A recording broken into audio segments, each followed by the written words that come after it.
The hour to which the Senate adjourned having arrived, the Senate will come to order. Old habits die hard.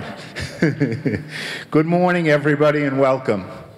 My name is Tom Birmingham, and I am Pioneer Institute's Senior Fellow in Education.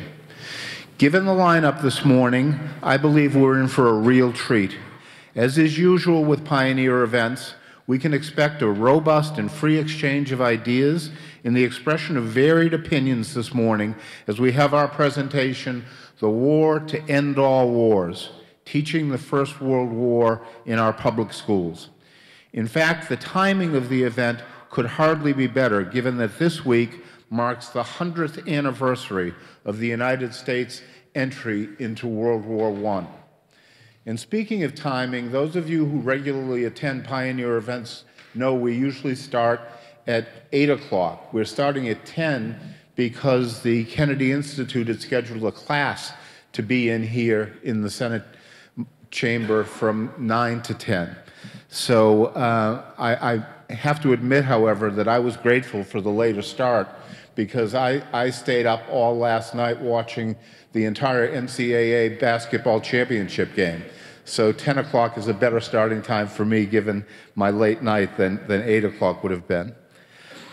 First, let me thank our event co-sponsors, the Gilder Lehrman Institute of American History, the Massachusetts Historical Society, the Program on Education Policy and Governance at Harvard's Kennedy School of Government, the Concord Review, We the People, the Citizen and the Constitution, the National Association of Scholars, the International Museum of World War II, as well as the United States World War I Centennial Commission. We'd also like to congratulate Will Fitzhugh, who is celebrating 30 years of publishing the Concord Review.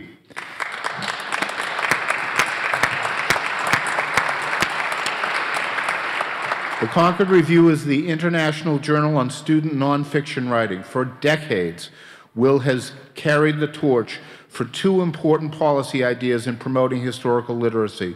One is that for every grade level school children attain, they should write a nonfiction essay or research paper of that length. In other words, first grade, 1 page, second grade, 2 pages, and so on. His other idea is that all high school students should read at least one book of nonfiction, history, or biography before they graduate high school. I don't know how many of you may have seen Jeff Jacoby's op-ed piece in the Sunday Globe celebrating the 30th anniversary of the Concord Review and Will's role in it, but I must say, for me, it is seldom that I agree with an article written by Jeff Jacoby. But this was one of the rare exceptions that proves the rule, and I just also endorse his strong celebration of the 30th anniversary of the Concord Review and Will Fitzhugh's tremendous effort over 3 decades. Congratulations again. It is a particular privilege for us at Pioneer to be co-sponsoring this event with the Northeast Regional Conference on the Social Studies, and would like to thank Casey Cullen for all his hard work in making this event possible. It's also a pleasure to be at the Edward M. Kennedy Institute for the U.S. Senate. Having served as the president of the Massachusetts Senate, it feels like home to be back at a rostrum. I'd feel even more comfortable if I had a gavel, but I've only been left with a remnant of a gavel here. But I would feel more in control if I had a real one. In recent years, Pioneer Institute has hosted a variety of U.S. history events featuring award-winning historians, outstanding high school teachers, and we have also published many research papers, written numerous op-eds, worked with the media and editorial boards, commissioned public opinion polling, and run a student essay competition. With these efforts, we hope that by highlighting the major eras and phases of U.S. history, policymakers will begin to better appreciate the hard work of public school history teachers and the vital need for future generations to understand our shared past. Sadly, in Massachusetts and across the country, we're not teaching history in a durable and widespread way. Bay State students rank #1 in the country in the subjects we test as a graduation requirement: English, math, and science. And we are the only state in the nation that is internationally competitive in math and science. But when it comes to U.S. history and civics, Massachusetts students do not excel. In fact, in the national We the People contest, over 30 years, we've never once cracked the top 10 in the country. On the civics portion of the 2014 NAEP test, American students' poor performance on the 8th grade history portion constitutes a troubling reminder of the decline of our civic knowledge. Oddly, in spite of the 1993 Massachusetts education reform law requiring high-stakes testing in U.S. history, and despite the fact that the Commonwealth had already developed what experts regard as the best academic history standards in the country, former Massachusetts Governor Deval Patrick discarded the History Civics MCAS high school graduation requirement in 2009. And thus far, Governor Charlie Baker has not seen fit to reinstate it. Given that the Bay State's nation-leading U.S. history standards have never been fully implemented or connected with the state test, the Commonwealth's History Standards Review Committee, which is now revising those standards, should make minimal changes to the academic substance of them and instead quickly move to implement and test these standards basically as currently written. Since the recent watering down of the state's standards through the adoption of the Common Core in the newer, weaker next-generation science standards, those who care about K-12 academic quality and those who care about history should employ Commissioner Mitchell Chester and Massachusetts Department of Education staff to bear in mind in the review process that admonition from the Hippocratic Oath. First, do no harm. Discussing war is perhaps not pleasant, but it's an indispensable subject for us all, and certainly critical for students to scrutinize war in order to understand the totality of human experience. World War I is probably the most influential but far too often most neglected global event of the last century. At the dawn of the 21st century, I recall that many were surprised when several groups of prominent historians ranked World War I as the most significant event of the 20th century, outpacing both World War II and the Cold War. No doubt the public surprise was due in part to our own historical proximity to World War II and the Cold War, but also because we all have likely known or had family members who were veterans of World War I, World War II, or Korea. But if the only thing we knew about World War I was that Adolf Hitler was a soldier in it and its trauma negatively shaped his destructive life, then that alone might be enough to illustrate why understanding World War I matters to basic historical knowledge. Part of the importance of studying history is that we step outside ourselves and our era and learn how previous generations lived and the struggles and hardships they had to overcome to secure our way of life. It's worth remembering that F. Scott Fitzgerald's classic novel, The Great Gatsby, the experience that unifies the friendship of the narrator, Nick Carraway, and the protagonist, Jay Gatsby, is that they both served in World War I.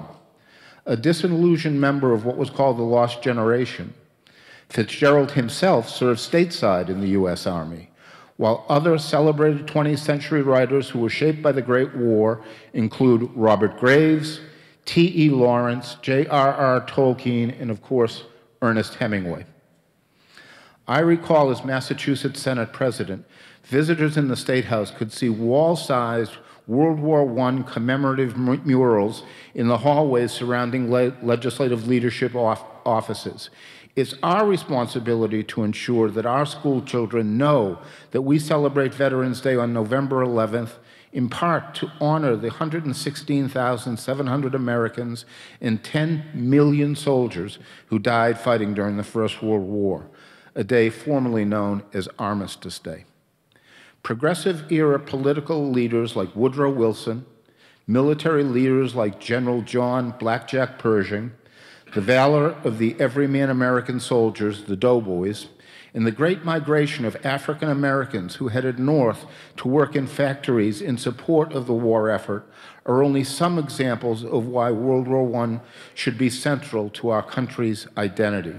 The World War I era was marked by the rise of America as a global economic and military power, the ascent of German militarism, the presence of Vladimir Ilyich Lenin in the Russian Revolution of 1917, the occurrence of the 1916 Easter Rising and Irish independence. Also, World War I marked the first use of machine guns, tanks, and airplanes in warfare, as well as the decline of both the Austro-Hungarian and Ottoman empires, and the setting of boundaries that still shape the modern Middle East. There are so many elements to the political, military, and diplomatic history of the First World War that no one event can cover them all. But by enlisting award-winning historians on the topic and several outstanding high school history teachers, we're hoping that we can open a large discussion about the vital need to get an understanding of U.S. history in World War I back into our schools and into the minds of our students.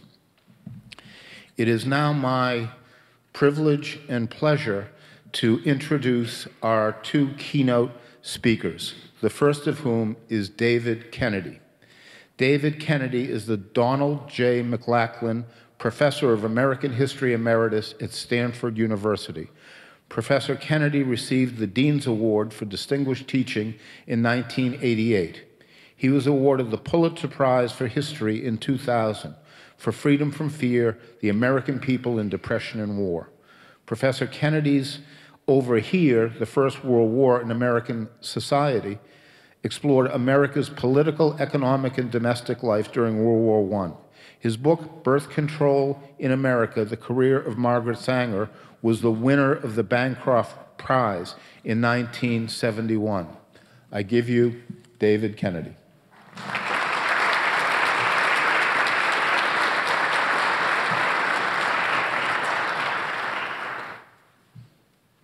Thank you very much, Tom, and thanks to Jamie Gass and the Pioneer Institute for putting this occasion together. Thank you for all of your interest and for all that you do to educate the younger generation about American history.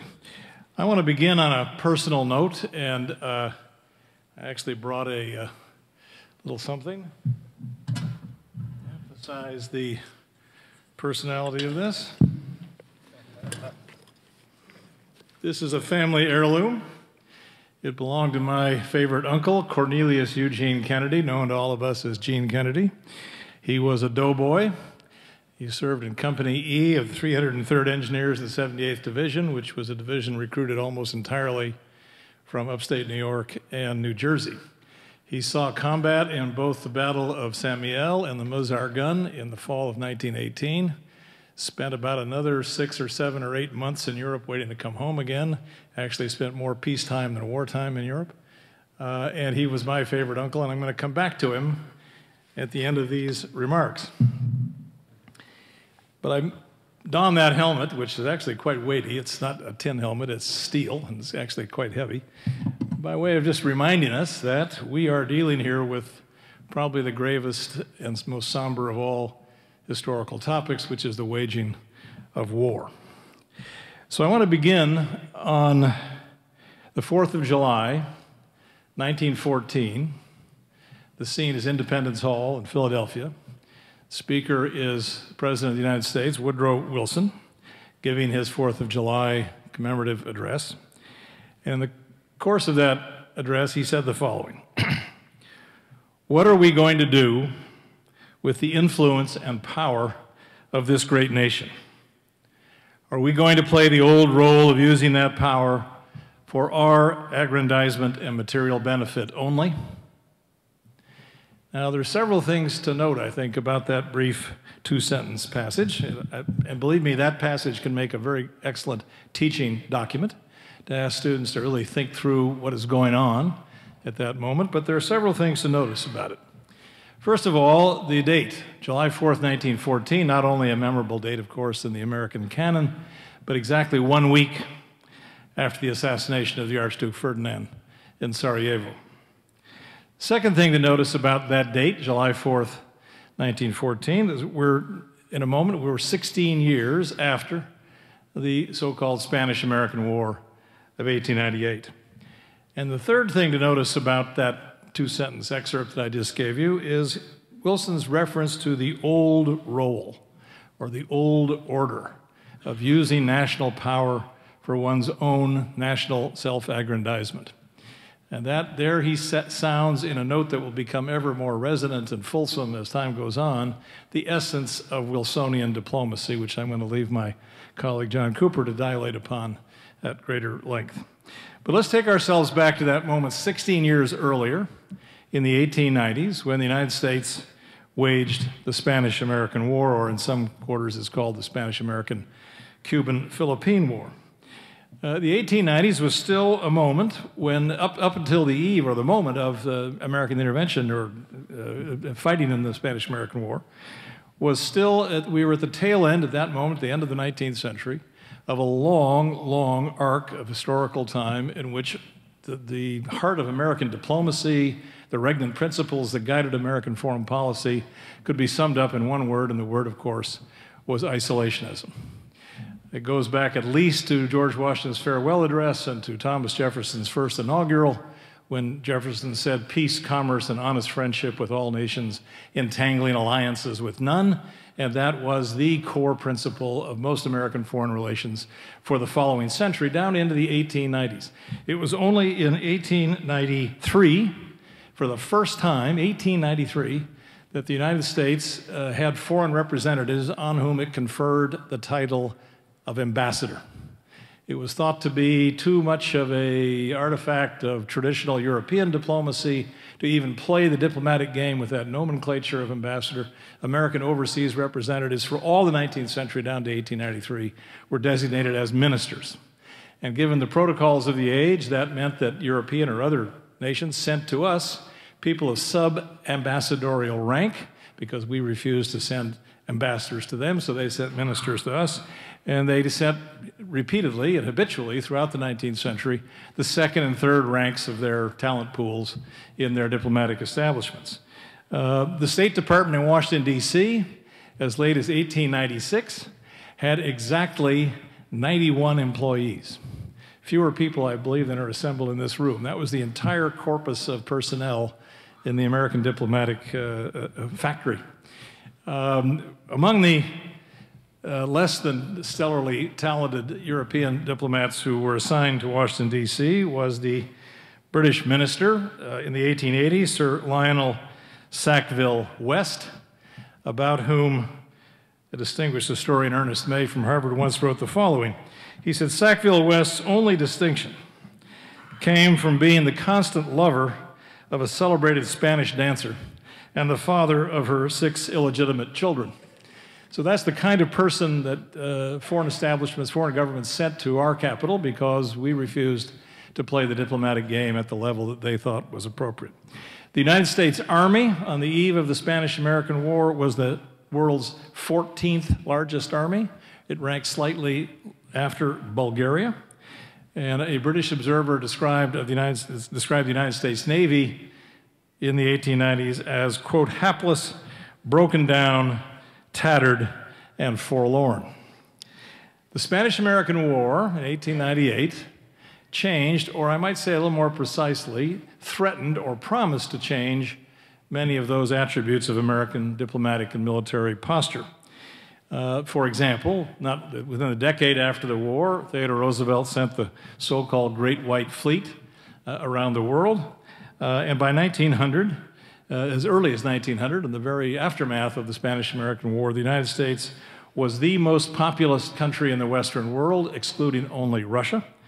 We were the biggest grain producer in the world. We were the largest coal producer, iron producer, steel producer. We produced more energy than any other country, and we had the largest railway network in the world. We had a positive trade balance beginning in 1896 after a century of chronic trade deficits.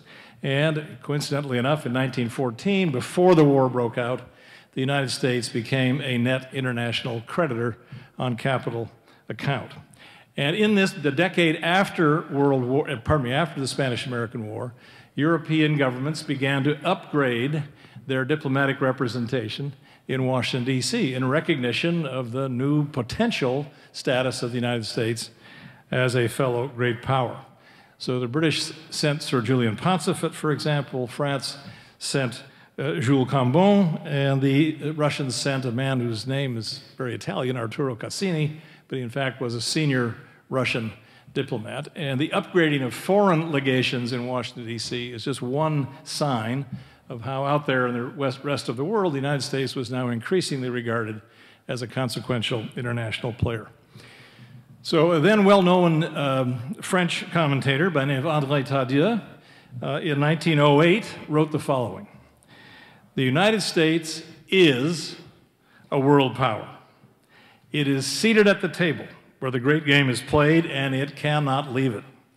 It has a duty to pronounce upon all those questions that hitherto have been arranged by agreement only among the European powers." Now, that's a seasoned French observer in 1908. But, in my view at least, and I don't think this is an idiosyncratic view, the American people themselves were not so sure that they were a great power or even wanted to be. And here I think a remark that Henry Kissinger has made many times in various forms is all too true. And here's one version of what I think is one of the core principles of Kissinger's view of the history of American diplomacy and his own role in it. He said, "The United States grew to maturity on a remote continent in the absence of threats from abroad, a luxury history has afforded to few other nations. That unique situation," says Kissinger, "fostered among Americans the dangerous delusion that they could choose whether and when to participate in the world." Now, I could amplify on that a little bit and say that the Americans not only had the luxury of choosing, or they deluded themselves they had the luxury of choosing as to whether and when to participate in the world, but I would say we could take that a step further and say that Americans could choose not only whether and when to participate, but also how. And at the moment we're contemplating the first decade or decade and a half of the 20th century, the eve of World War I believe, just in some gross macro way, we might say, that the United States had three choices as to how it would engage the broader world. Now that it had the internal assets, energy, dynamism to do so, it certainly had the potential to be a great power, but whether it would be and in what fashion remained an open question. So there were three choices.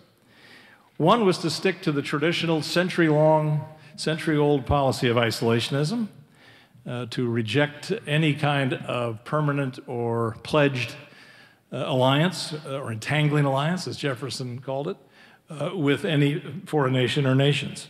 And indeed, that traditional anti-involvement, isolationist, anti-imperialist kind of sentiment was manifest even at the moment of the Spanish-American War, when a number of people, some of them resident here in the greater Boston area, in fact, were strenuously opposed to American intervention or American participation in the Spanish-American War, and particularly the annexation of the Philippines as an American colony in the aftermath of that brief conflict. So I mentioned local folks here. I think particularly of William James, brother of the great novelist Henry James, distinguished philosopher, psychologist at Harvard, the epitome of the mild-mannered, well-spoken Boston Brahmin intellectual.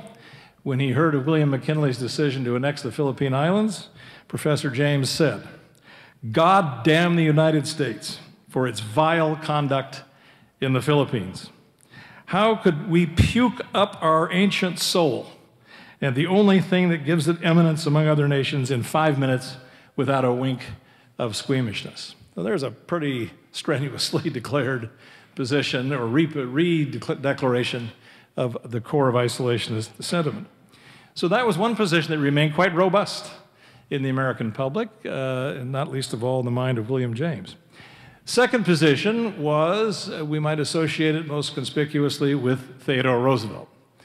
And again, just for shorthand, we might call it the realist position, the kind of position that is in foreign affairs that is classically defined by the dialogue that Thucydides gives us, known in the history of the Peloponnesian Wars as the Melian dialogue, when the Melians protest against their being invaded by the Athenians, and the Athenians, the Melians say, well, we haven't done anything wrong, we haven't offended you, why are you invading us?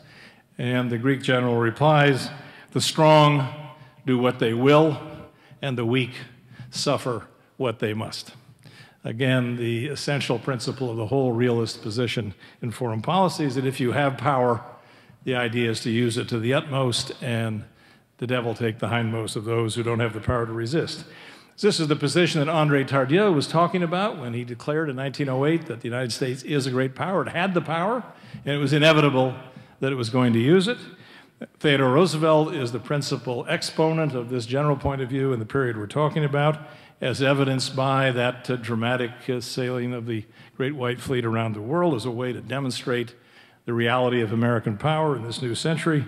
The completion of the Panama Canal, which interestingly opened in 1914, again, another Theodore Roosevelt project to facilitate not only commerce, but also the mobility of military and naval assets between the two oceans. The Theodore Roosevelt corollary, the Monroe Doctrine in 1904, which asserts the American right to intervene in Caribbean and Latin American affairs. And of course, Roosevelt's role in mediating the Russo-Japanese War in 1905. So Roosevelt clearly, his view clearly was the United States now had the power, it was a great state, it had a deep economic base, it had the obligation and the inevitable responsibility of asserting its will in the world. So we're talking about the First World War here in particular, so Roosevelt, of course, as no longer a kid by the time of World War I, but wanted to fight in it, and asked President Wilson to give him the right to raise a regiment and fight in the war. And he wrote to his friend, the former British Ambassador Cecil Spring Rice, in October of 1914, Theodore Roosevelt said to Spring Rice, if I had been president, I should have acted against Germany on the 30th or the 31st of July, really before the war had taken any kind of recognizable shape, but he was trigger happy and ready to go. Now again, I refer to Henry Kissinger. Kissinger comments on that passage of Roosevelt's, and he says that that kind of attitude was, at least at that time, positively un-American. And Kissinger goes on to say that Roosevelt was much closer to Palmerston or Disraeli than to Thomas Jefferson. Neither its experience nor its values, says Kissinger, prepared America for the role assigned to it by Roosevelt. So traditional isolationism was alive, although it didn't prove strong enough to stop the Spanish-American War. A realist position, as forcefully advocated from the bully pulpit by Theodore Roosevelt, was another choice to guide American foreign policy. But as Kissinger, I think, rightly says, many people regarded that choice then and later, as a matter of fact, as somehow not quite fully American. And that left the pathway open for a third kind of regnant, dominant foreign policy, geostrategic principle that we come to know over the course of the century as Wilsonianism. And Woodrow Wilson's views, for better or worse, plenty of room for argument about how to evaluate this, but for better or worse, I think Woodrow Wilson's views become the touchstone of American foreign policy ever since, and that policy was first formulated and articulated fully in the crucible of World War I. And I would say Wilsonianism, especially as it's first articulated in that first generation of its birth, you might say, in the early 20th century, amounts to a statement, or the subtext of Wilsonianism, is the statement that the United States will participate in the international system and play a role in the system, but only on one condition, and that is that the system itself be rearranged according to American principles and desires. So the price of American engagement and full engagement in the world is a rearrangement of the principles on which the whole global system is put together. And that transformative agenda becomes pretty close to the heart of the whole project of Wilsonianism going forward. So let me, in the few minutes that remain to me here, and I do want to come back to my Uncle Gene for a reason that I think has some meaning. But before I get there, let me just briefly sketch how this notion of American exceptionalism, that is, that the United States has unique assets to bring to bear, and as a price of its participation, it wants the whole system to be transformed along American lines, how this notion of exceptionalism played out in all the phases of America's relationship to the First World War, the neutrality phase, the belligerency phase, and the peacemaking phase. Now, I'll just do this briefly. There's plenty more to be discussed. In the neutrality phase, it seems to me the facts speak for themselves. Note the date we're commemorating this week, as already been said, the 100th anniversary of American intervention in World War I. But note the date. The war is 2.5 years old by the time the United States decides to take a formal part in it. So American neutrality was a kind of a statement of American exceptionalism. This is a European war. We don't have a dog in the fight. Let those Europeans settle their hash amongst themselves. Thank God that Columbus discovered this continent. We're so happy to be rid of all those old world problems. This was an instinctive, reflexive reaction in much of the American public and indeed in the American Congress. And it's worth remembering, I think, that when Woodrow Wilson on April 2nd, 1917 asks the Congress for a declaration of war, he gets it 4 days later on April 6th, but there are 56 votes in the Congress against the declaration, 50 in the House and 6 in the Senate. The next and last time that the Congress of the United States declared war, in 1941, there was exactly 1 vote in the House against the war resolution. And we've lived kind of in the shadow of that notion ever since, that when it comes time for war, we unite. But in 1917, 56 United States representatives voted against the war resolution. Again, an expression of great tentativeness and hesitation about whether this was the right thing to do. So the neutrality period, the fact that it lasts 2.5 years, that even with egregious insults to American honor, the sinking of American ships in the Atlantic in the late winter and early spring of 1917, you still get 56 votes against the war resolution. In the belligerency period, this is a less well-known story, but there are several aspects of American belligerency that remind us of the qualified nature of American participation in the war. First of all, after April 6, 1917, the American declaration of war, the coalition that had taken up arms now against the Austro-Hungarian Empire and Wilhelmine Germany was known as the Allied and Associated Powers.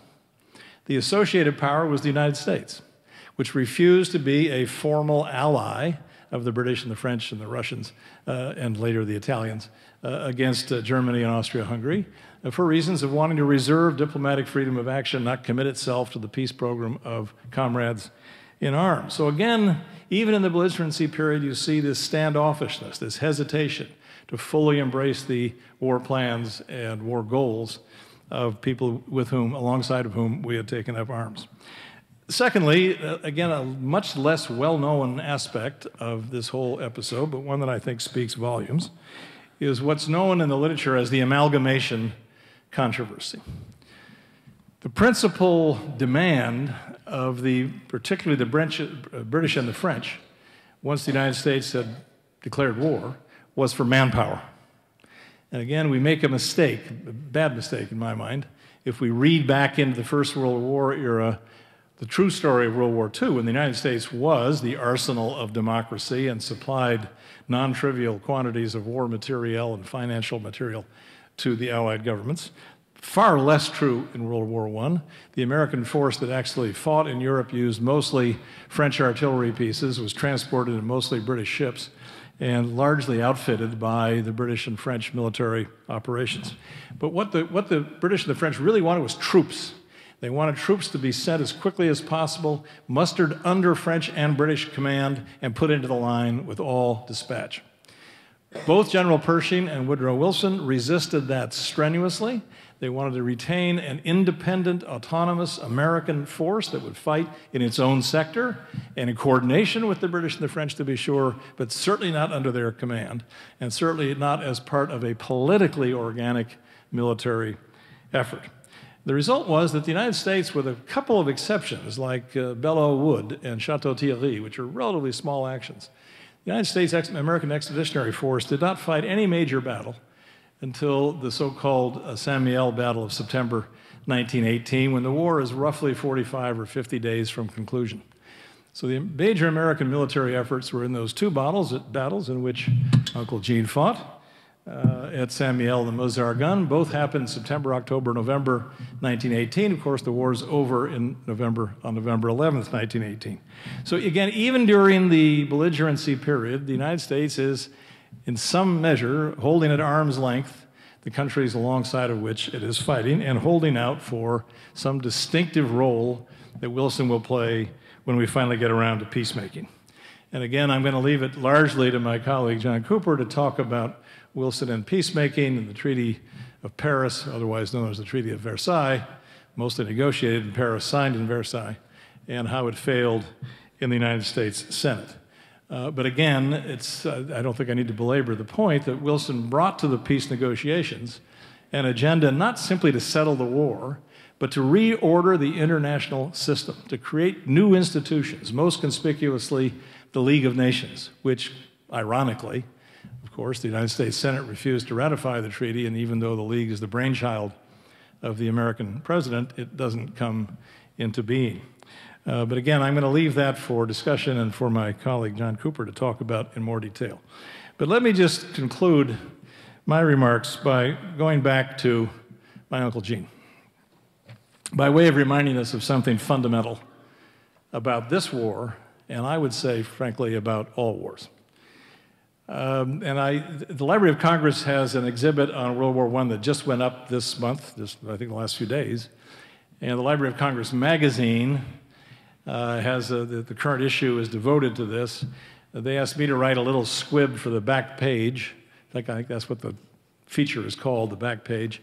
And I brought, and I think you will get it if you don't already, I brought a photocopy of that page. I apologize for the outsized photograph of the author, but that's just the way they printed it. But there's a little essay in there, it's very short, and I just want to give you the highlights of it here, by way of conclusion. So to repeat, my uncle Gene, Cornelius Eugene Kennedy, drafted at age 31 from his hometown of Watervliet, New York, outside of Albany. Went off to fight in the war. He had never handled a rifle until he was put into the front line at Samuel in September of 1918. There was such a rush to get troops to Europe that they were very poorly trained, very poorly equipped, and in particular, they were very poorly fed. My uncle lost about 20 pounds in the run-up to the war, and much of his time, as he recorded in his diary, as they get ready to go into battle, is spent foraging for food in the French countryside, just any place they could find it. Chickens, apples, eggs, you name it, because the rations, the supplies, the food supplies they were given were terribly inadequate. But fast forward 50 years, almost 49 years, 1966, and I was then in graduate school at Yale, and my Uncle Gene was the closest blood relative I had up there in Albany. I used to visit him quite frequently. So one night I was with him, and he took me to dinner with, oh, I don't know, half dozen or 8 or 9 or so of his friends, all of them gentlemen in their 70s, as he was. And we had dinner at a restaurant someplace, and they shared a lot of war stories with each other. But they also talked a lot about the civic life of Watervliet, their hometown. And it turned out that my uncle had been the chair of the school board in Watervliet for many, many years, and several of these other people had served on the school board with him. One had been mayor, some had been on the city council, another run a sewer district. They were the pillars of the community. They were the first citizens in their generation of Watervliet, New York. So dinner concluded, I'm driving home with my uncle. He's driving, I'm in the passenger seat in the front, and I said something about how much I enjoyed the dinner, and I said something to the effect that it was moving and inspiring for me to be in the company of people who had been such pillars of their community and made things run in this little town and had such a civic commitment, and how I admired them. And it's one of these moments that's lodged deep in my memory and just will never go away. My uncle said, he said, yeah, that's true, that's right. He said, I want to tell you something. He said, I was in France with those men in 1918, and I've seen them do things you would not believe. Well, in my, whatever I was, 25-year-old callow innocence, I said, well, what do you mean? And he said, you know what I mean. And that was the end of the conversation. And what he meant was, I'm now convinced, it took me a while to puzzle it out, I was a young kid, innocent kid, he'd seen those pillars of the community commit atrocities. And in fact, when I later inherited his diary, which is now on deposit at the Hoover Institution, if you know how to read it, you can see how he, in a kind of an encrypted way, he refers to the atrocities that he and his fellow upstanding citizens committed. And I must say, when I think about that, I'm reminded of the first line of John Dower's wonderful book on the Pacific War, the US-Japanese War in the 1940s, the very first sentence of which is, atrocities follow war the way the jackal follows the wounded beast. And this is just a reminder to me in the bosom of my own family and among one of my most beloved and respected relatives that even very, very good people can do some very, very bad things if they're put into the wrong kind of a situation. So I will end with that kind of universal statement about warfare and the things that it enables us to do, and turn it over to my colleague, John Cooper.